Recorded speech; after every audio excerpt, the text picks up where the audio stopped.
After 17 days of noisy protests in Tahrir Square, only one man could bring silence. The man they all want to leave. But the message he delivered was not what the crowd wanted to hear. Their verdict was delivered in one Arabic word over and over.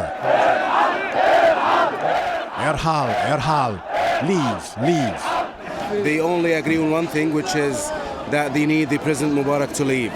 That's the only request that they have now. We don't have any trust in this government and now in this president.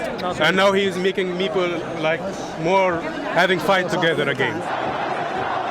The crowd's anger is growing. A very different mood from the optimism of the early evening when they heard the reports that Mubarak was about to make an important speech. It's over. Convinced that Mubarak was leaving, people were dancing in the street, waving flags, holding candles, and getting their faces painted with the colors of the Egyptian flag. This surgeon brought his wife and 2 daughters to the square for the first time, convinced he would witness history. But today you decided to bring your whole family. Why was that? To celebrate. To celebrate? Yes. As news is spreading around Cairo that Mubarak might be stepping down, people are streaming into the square to join this massive celebration as they wait for an official announcement. But when the announcement came, the celebration stopped, replaced by anger and foreboding about a potential violent backlash to the president's speech. As an Egyptian, I'm really worried about the next period of time. Do you think people are going to go back in the streets tomorrow? Well, they will be in the streets. There will be many people in the streets.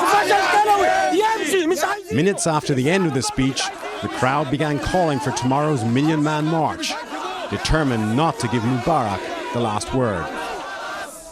As the speech was ending and the message became clear, we noticed one quite interesting thing, which was that any family in the crowd with women and children immediately started hurrying for the exits, Katie.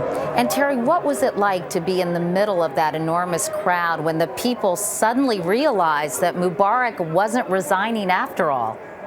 Well, it was really quite extraordinary, almost like psychological whiplash, because all evening long this crowd really thought they'd won.